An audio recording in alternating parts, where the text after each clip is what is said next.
Hi friends, welcome to selection 2020 YouTube channel. मैं Vikas sir.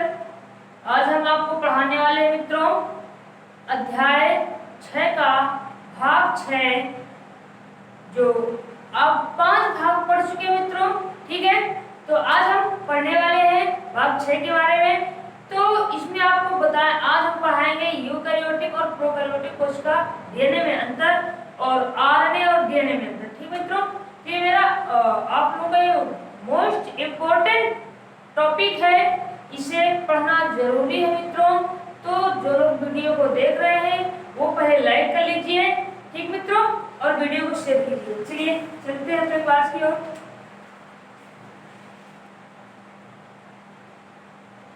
Eukaryotic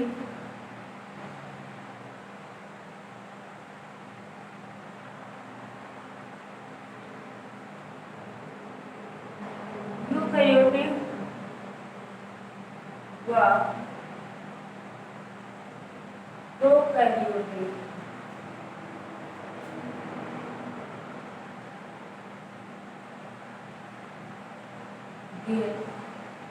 DNA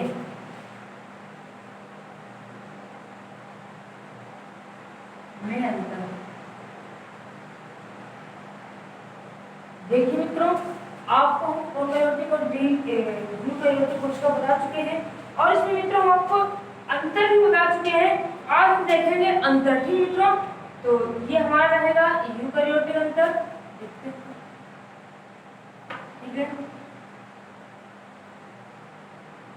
very important अंतर हम आपको आज बता रहे हैं मित्रों। ठीक है, ये आपका डीएनए है, यानी जो यूकैरियोटिक डीएनए होता है उसमें क्या क्या पाया जाता है। देखो, डीएनए प्लस हिस्टोन प्रोटीन पाया जाता है। ठीक मित्रों, प्लस प्रोटीन हो गया, हिस्टोन प्रोटीन। ठीक मित्रों, आपको इतना मालूम हो गया है कि हमारी जो यूकैरियोटिक कोशिका होती है वो डीएनए प्लस हिस्टोन और प्रोटीन, ये यूकैरियोटिक कोशिका में पाए जाते हैं मित्रों। ठीक है, अगला है जो आपका प्रोकैरियोटिक कोशिका होता है उसमें सिर्फ क्या क्या पाया जाता है, डीएनए। या मित्रों, डीएनए पाया जाता है। ठीक है,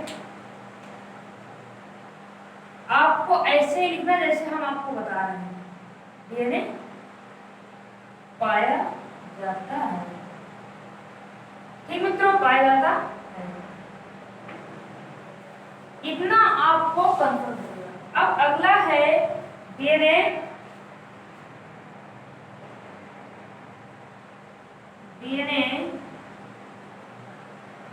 केंद्रक माइटोकॉन्ड्रिया व लवक पाया जाता है।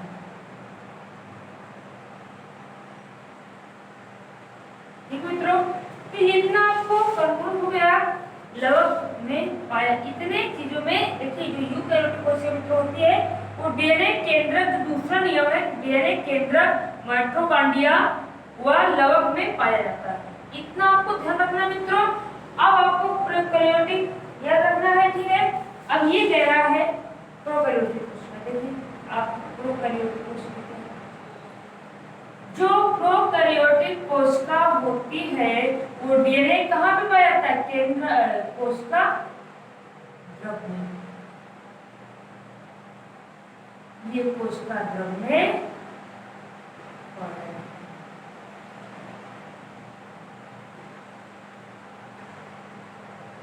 ठीक है मित्रों, इतना आपको मालूम हो गया कहाँ पाया जाता है, कोशिका द्रव में पाया जाता है। ठीक है, आपके ये दो नियम है, ये मित्रों इम्पोर्टेंट है।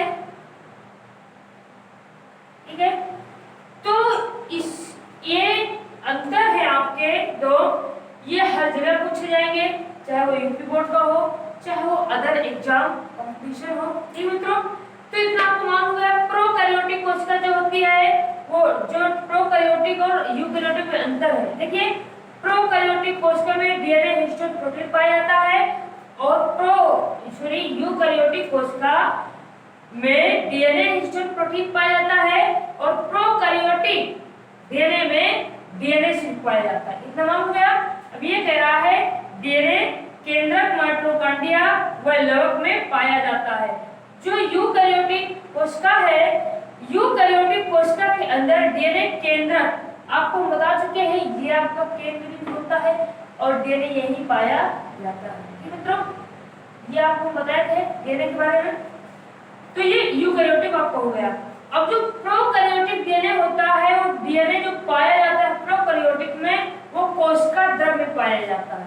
आपको हम बता चुके हैं द्रव्य न्यूक्लियस होता है, एक चिपचिपा पदार्थ गाढ़ा टाइप पदार्थ होता है, वही कोशिका द्रव्य होता है। कोशिका के अंदर जो द्रव्य भरा होता है उसमें डीएनए पाया जाता है। ठीक मित्रों, चलिए आगे चलते हैं। अब देखिए मित्रों, इसमें डीएनए किस प्रकार से, यानी गुणसूत्र, क्या मित्रों, गुणसूत्र। ठीक है, अब ध्यान दीजिएगा, जो आपके गुणसूत्र होते हैं, गुणसूत्र वो इस प्रकार के होते हैं। ठीक है, ये आपको जो केंद्रक होता है,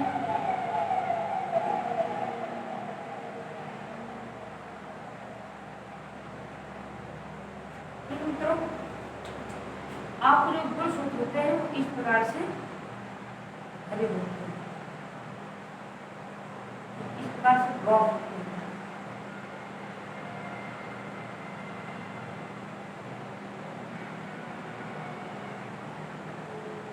ठीक है, ऐसे इसमें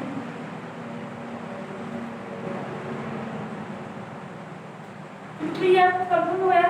ठीक है, अब इससे जो आपकी कुंडलाकार डीएनए संरचना होती है, ठीक है मित्रों, इस प्रकार से।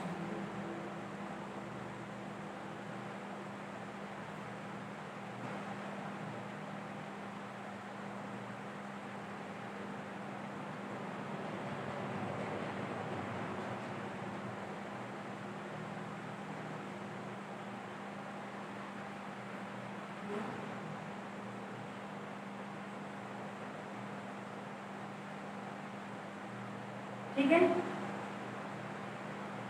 ये आपकी संरचना हो गई।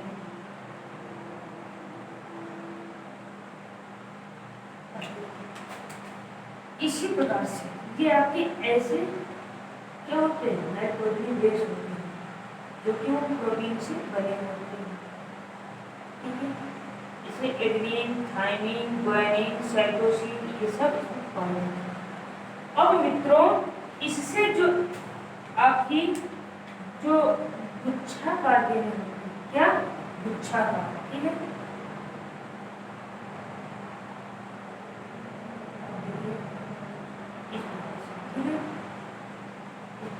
गुच्छाकार होती है। ठीक मित्रों, तो इसमें कुछ वो है जो प्रोटीन पाया जाता है, किसी में H2A होता है, किसी में H2 होगा, किसी में H4 होगा, H2O होगा, किसी में H4 होगा, इसी प्रकार से पूरे में भरा होता है। ठीक है, अब जो ये संरचना होती है, देखते जाइए मित्रों। अब जो ये संरचना है, ये इसी प्रकार से बनी होती है। अब इससे एक श्रृंखला ऐसे इस प्रकार से निकल आती है।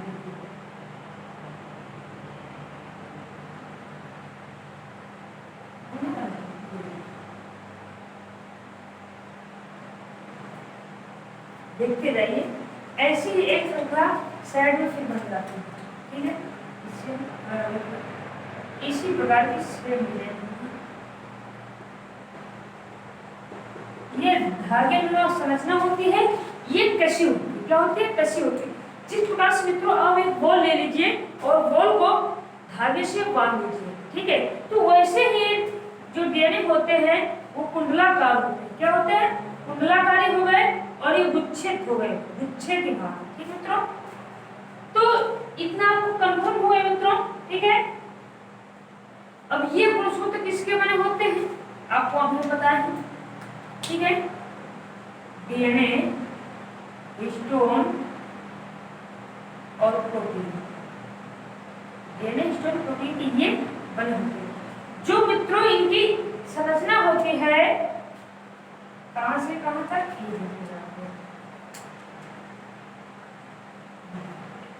इसे कहते क्या है, इसे हम कहते हैं न्यूक्लियोसोम।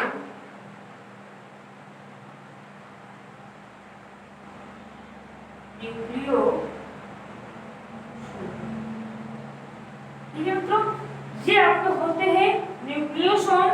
तो इतना आपको मालूम है मित्रों, इसी प्रकार से आपके डीएनए इसी तरीके से गुच्छे होते हैं और ऐसे ही बने रहते हैं, ठीक है मित्रों। तो आप बने रहिए हमारे साथ, ठीक है। चलिए, हाँ, अब हम आपको पढ़ाने वाले हैं आरएनए और डीएनए में अंतर, ठीक है। इतना मालूम हो गया कि जो प्रसूत होते हैं वो डीएनए, प्रोटीन और हिस्टोन प्रोटीन के बने होते हैं, ठीक मित्रों। इतना आपको कंफर्म कर लेना है, ठीक है। अगर क्वेश्चन आपसे पूछ लिया जाए गुणसूत्र किसके बने होते हैं, तो डीएनए, प्रोटीन और ठीक ये मिलकर बनाते हैं, ये आकार देते हैं। फिर ये कुंडलाकार और कुंडलाकार में गुच्छे होते हैं, ठीक है। गुच्छे के भाग बने होते हैं मित्रों, ठीक है। इतना आपको मालूम हो गया है। तो चलिए अब आपको हम बताएंगे डीएनए में और आरएनए में अंतर।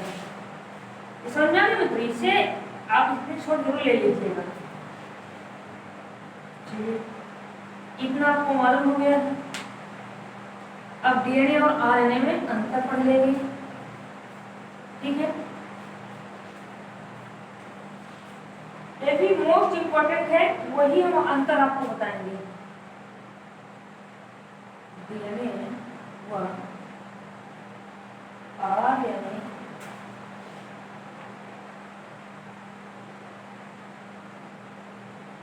में अंतर, ठीक है।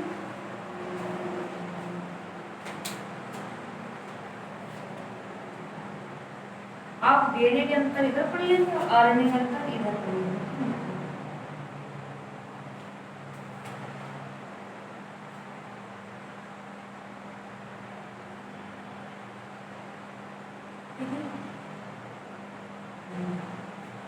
तो मित्रों आप हमारे साथ बने रहिए, ठीक है। देखिए, जो हमारा डीएनए होता है, डीएनए क्या कहते हैं, इसे आपको हम बता चुके हैं। ये डीएनए जो होता है इसमें कहते हैं डीऑक्सी राइबोज शर्करा, ठीक है। डी ऑक्सी राइबोज,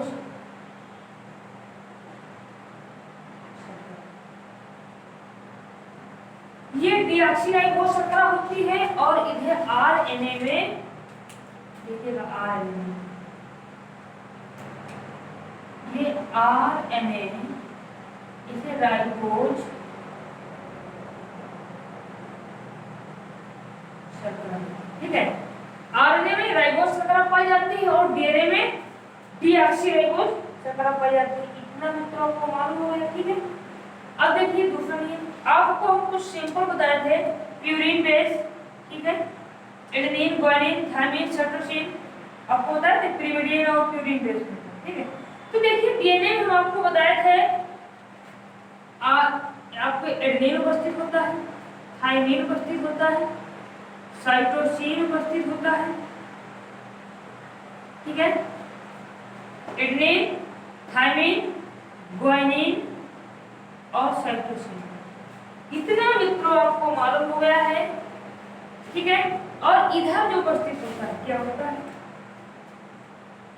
आपको बता चुके हैं कि डीएनए में यूरेसिल नहीं पाया जाता है और आरएनए में थायमिन नहीं पाया जाता है। तो सेव कर देंगे, ठीक है मित्रों। इसे आप लोग सीरियल से लिख लीजिए, आपको याद करने में आसान रहेगा, ठीक है। अगर देखिए ये यहाँ पे उपस्थित है, ठीक है। ये थायमिन डीएनए में उपस्थित है और यहाँ पर अनुपस्थित होगा, एडेनिन, ग्वानिन, साइटोसिन और ये यूरेसिल, ठीक है। अब देखिए आरएनए में आपको ये 3 सैंपल मैच कर रहे हैं। क्या ये 3 मैच कर रहे हैं और एक अनमैच, ठीक है। तो आरएनए में यूरेसिल पाया जाता है और डीऑक्सीराइबोज यानी डीएनए में थायमिन पाया जाता है। तो इतना मित्रों आपको याद रखना है, ठीक है। अगला नियम है, देखिए जो डीएनए होता है, ठीक है, जो डीएनए होता है वो माइटोकॉन्ड्रिया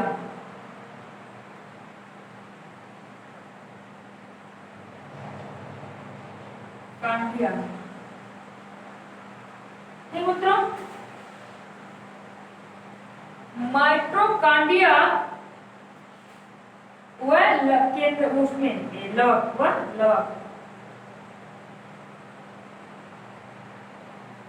वह लवक में पाया जाता है,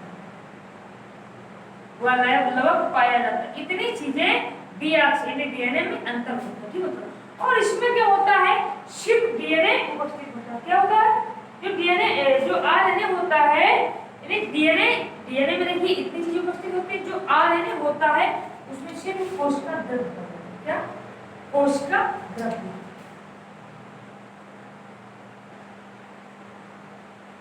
ये आपको होता है कोशिका द्रव्य, ठीक है। इतना आपको पता हो गया। देखिए मित्रों जो आरएनए होता है वो आरएनए राइबोज शर्करा, यानी जहां पर आरएनए होगा जो शर्कराएं होते हैं आपको बता चुके हैं पंचकार्बोनिक होते हैं और दो राइबोज शर्करा बनकर के एक न्यूक्लियोटाइड बनाते हैं, ठीक है। तो दो पॉलीन्यूक्लियोटाइड शर्करा मिलकर के एक श्रृंखला बनाते हैं, ये आपको बता चुके हैं।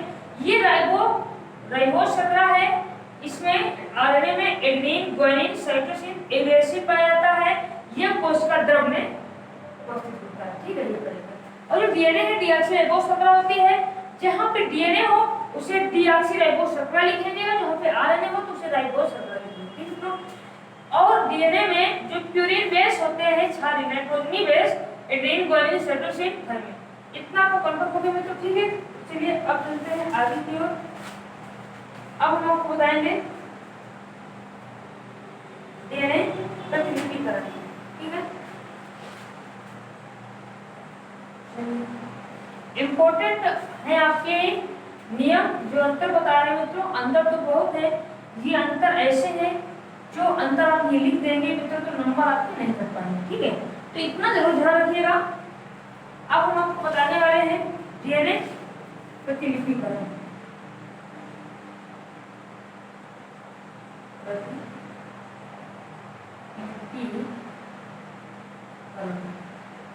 ठीक मित्रों। डीएनए प्रतिलिपिकरण क्या होता है, ठीक है। प्रतिलिपिकरण का मतलब होता है, देखिए ये आपका डीएनए से आरएनए बना, ठीक है। ये डीएनए को क्या करता है, तोड़ता सॉरी हाँ, ये जो डीएनए होता है प्रतिलिपिकरण मतलब नया बनाता है, नए डीएनए, ये नए डीएनए बन गए तो ठीक है। इतना आपको ध्यान रखना है। यानी जो डीएनए को जैसे कि आपको हम बताए थे डीएनए को गर्म करने पर टूट जाते हैं और ठंड करने पर पुनः जुड़ जाते हैं। तो इसमें जो नाइट्रोजनी बेस टूटते हैं वो एक नए डीएनए का रूप देते हैं, दूसरे डीएनए को तैयार करते हैं। तो मतलब तो ये डीएनए आपको हम बता चुके हैं। देखिए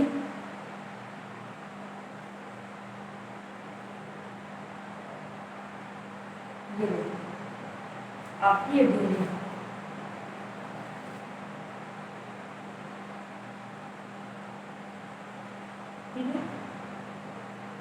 मित्रों कलर्स इसलिए हम यूज कर रहे हैं कि आपको बहुत जल्द समझ में आ जाए, ठीक है। तो आप लोग अगर डायग्राम बनाइएगा तो कलर पेन का यूज जरूर करिएगा।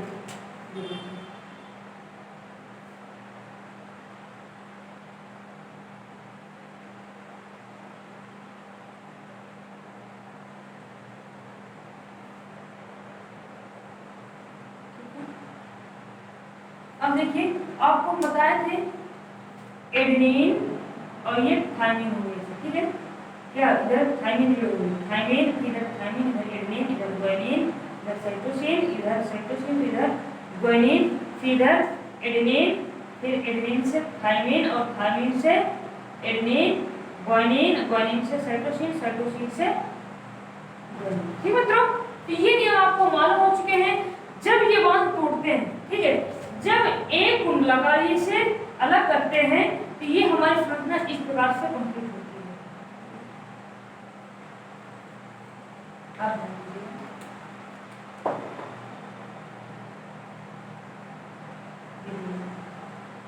ऐसी संरचना हमारी बनती है। अगर मित्रों ये हमारे जो बेस होते हैं ये इस प्रकार से टूट जाते हैं, ठीक है, बेस जब टूट जाते हैं मित्रों तो क्या करते हैं, जब प्रतिलिपिकरण करेंगे तो एक पुनः डीएनए का निर्माण हो जाएगा। ठीक है मित्रों, तो एक पुनः डीएनए का क्या हो जाएगा, निर्माण हो जाएगा। ये आपको मालूम हो गया, तो ये दो डीएनए बन गए। जो डीएनए होंगे तो वो ऐसे ही बने होंगे, देखिए दो डीएनए का निर्माण होगा, ऐसे ही बन करके एक नया डीएनए का फिर से, ठीक है, ऐसे बन जाते हैं आपके डीएनए। ठीक मित्रों, तो आपको पता है कि ये देखिए 3 डैश हो गए, 5 डैश, ये 3 डैश और ये 5 डैश। ठीक मित्रों, जो ये हमारी श्रृंखला है, ये देखिए ये हमारा 3 डैश हो गई, तो ये हमारा 5 डैश हो गया। तो ये ऐसे इसमें से फिर जुड़ जाते हैं। ठीक मित्रों, तो ऐसे ही एडेनिन और ग्वानिन से जुड़े होते हैं। तो आपको हम ऐसे दो संरचनाएं बन जाती हैं, तो आप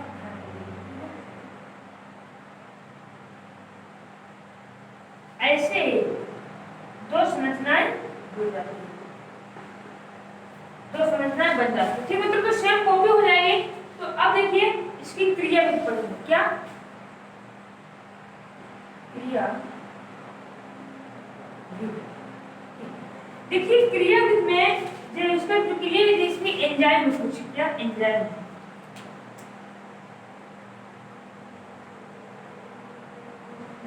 एंजाइम, जब ये एंजाइम टूटते हैं तो ये इस प्रकार के बन जाते हैं। जुड़ने के बाद फिर पुनः जुड़ जाते हैं, नए डीएनए का वो मेरी कॉपी हो जाती है, जिसमें देखिए एंजाइम होता है उसका टोपो माइसो मरेज।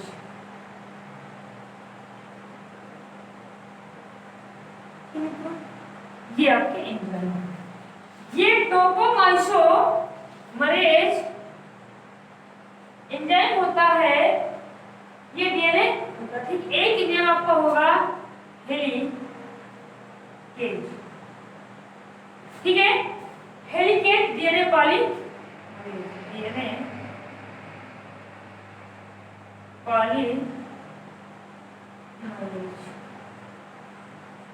ठीक मित्रों, इसी प्रकार से आरएनए पॉलीमरेज होगा, आरएनए पॉलीमरेज। ठीक, ये आपके एंजाइम्स हैं, जो इन एंजाइम से एंजाइम को जब टूटते हैं, टूटने के बाद फिर जुड़ते हैं, एक कार्य एंजाइमों का होता है मित्रों। ठीक है, और इसमें एक डीएनए लाइगेज ये होता है। ठीक है, अब हम आपको बता रहे हैं कैसे। ठीक है, आप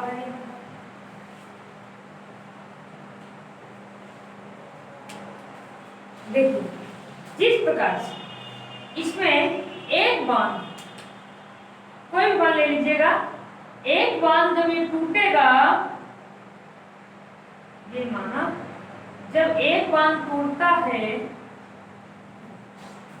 ये हो गया हमारा टोपो माइसो मरेज। जब ये टूटते हैं, ठीक है, तो इस प्रकार की संरचना बन जाती है। देखिए इधर आपको दर्शाएंगे,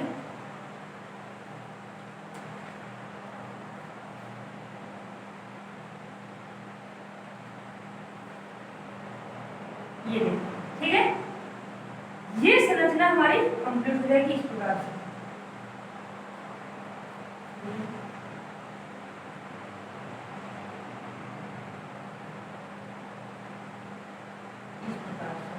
बहुत सारे बांध जुड़े हुए हैं, ठीक है। जब ये टूटते हैं क्या करते हैं, टूटते हैं, ठीक है। इस प्रकार से जब माइसोमरेज टूटेगा तो इस प्रकार से प्रोटीन टूट जाएगी, ठीक है। एंजाइमों जो हम लोग टूट जाएंगे। चलिए ठीक मित्रों, इतना समझ में आपको आ चुका होगा। जो इस प्रकार से टूटते हैं वो क्या प्रोटीन होती है, हेलिकेज, ठीक मित्रों। हेलिकेज ये एंजाइम जो हेलिकेज है इस प्रकार से, जो टोपोमाइसोमरेज होता है वो इस प्रकार से होता है, ठीक है। इतना टूटने के बाद इतना कंप्लीट हो जाता है। और सेम ऐसे आपको बता चुके हैं एडेनिन, और ये हमारे क्या होंगे, थाइमिन होंगे, और ये हमारे थाइमिन होंगे, ये हमारे क्या होंगे, एडेनिन होंगे, ठीक है। ये हमारे ग्वानिन होंगे, ये हमारे साइटोसिन होंगे, ये साइटोसिन होंगे तो ये ग्वानिन होंगे, ये एडेनिन होंगे तो ये थाइमिन होंगे, और ये थाइमिन होंगे तो ये एडेनिन होंगे। इतना मित्रों आपको समझ में आ चुका है, ठीक है। हेलिकेज अब देखिए इसी में आपको हम बता रहे हैं डीएनए पॉलीमरेज के बारे में, ठीक मित्रों।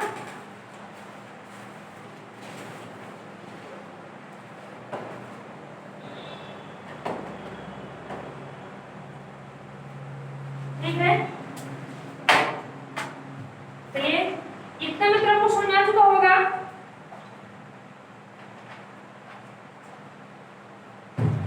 ये क्रिया कैसे होती है, जब हेलिकेज प्रोटीन बॉन्ड को तोड़ देती है तो ये डीएनए अलग हो जाते हैं, ठीक है।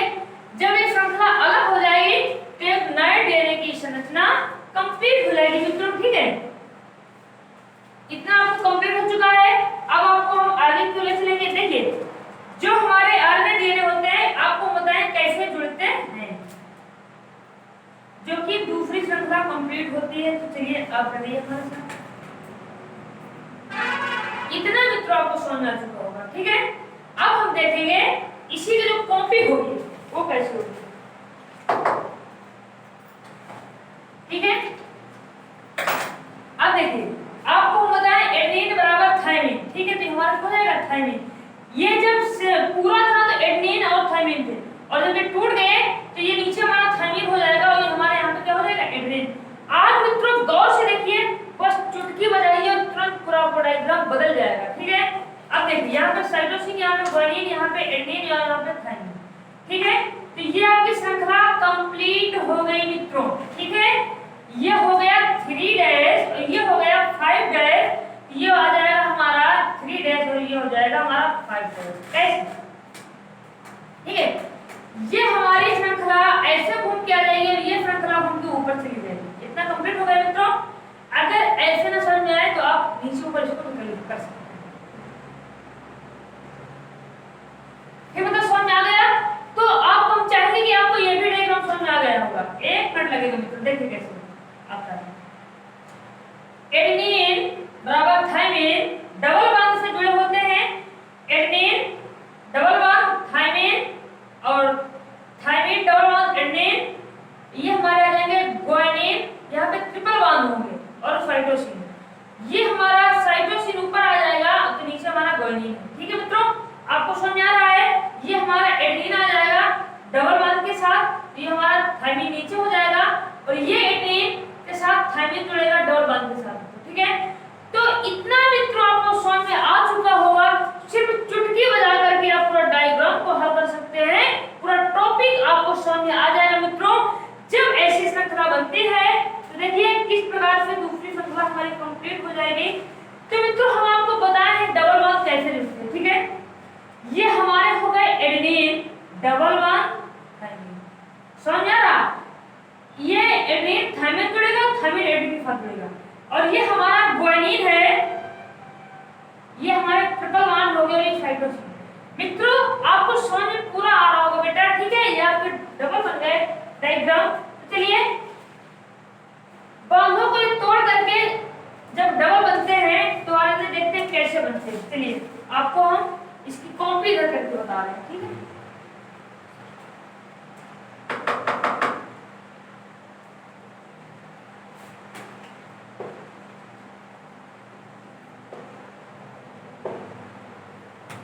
देखिए इस प्रकार से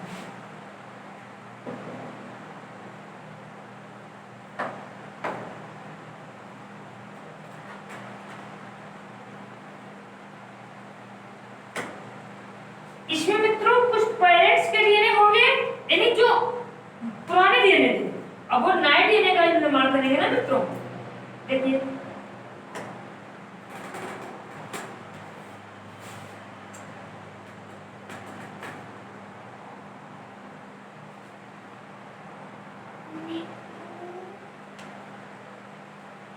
ये देखो इसी प्रकार से थायमीन पुनः जुड़ जाएंगे, जो नाइट्रोजनी बेस होते हैं वो जुड़ जाते हैं। एक होगा आपका, देखिए हम रेड से किए जाते हैं, ये देखो ये आपको हो गया जनक, क्या जनक कौन हो गया ये वाला, ये 3 डैश और ये 5 डैश, ये होगा हमारा 5 डैश, ये हमारा रहेगा 3 डैश। एक पुराना है और दूसरा नया जब बनेगा तो एक जैसे कि जिस प्रकार से जनक से गुणज का निर्माण होता है, गुणज जैसे गुण का, गुण से शिशु का, तो इसी प्रकार से इसमें शिशु का निर्माण हो जाएगा, ठीक है। दूसरे डीएनए का इसी प्रकार से दूसरा डीएनए हमारा होगा, देखिए ऐसे ये उसी प्रकार से फिर बन जाएगा। मित्रों इसे आप रेड से कर लीजिएगा समझने के लिए। तो आपको भी बताएं ये हो गया हमारा 3 डैश, ये हो जाएगा हमारा 5 डैश, ये हो जाएगा 3 डैश, ये हो जाएगा 5 डैश,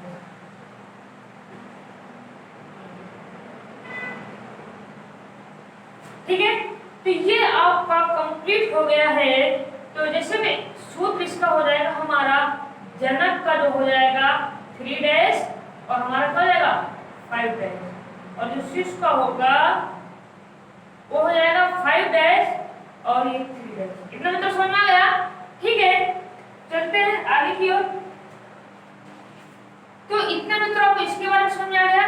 जब अब इसमें कुछ श्रृंखलाएं फिर बढ़ जाती है, ठीक है।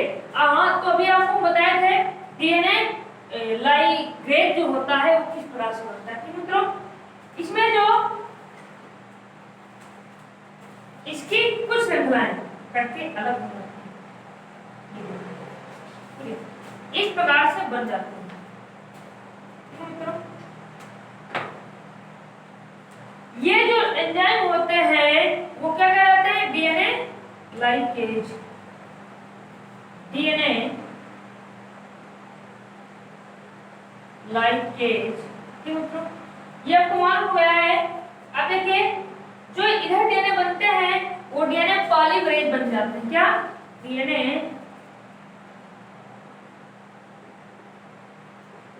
पॉली,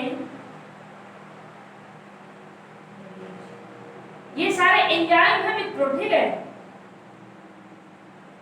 ठीक है। तो मित्रों आपको इतना समझ में आ गया होगा, ठीक है। तो चलिए आज की क्लास हमारी यहीं तक थी, फिर मिलेंगे नेक्स्ट क्लास के साथ, ठीक है मित्रों। तो आप बने रहिए हमारे साथ, ऐसे ही आपको फुल कॉन्सेप्ट के साथ पूरी टॉपिक मिलेगी। तो ये हमारे चैप्टर 6 का भाग 6वां है। तो आप लोग को पूरा वीडियो देखना होगा तब मित्रों समझ पाएंगे। तो जब तक के लिए अलविदा दोस्तों, फिर मिलते हैं नेक्स्ट वीडियो में।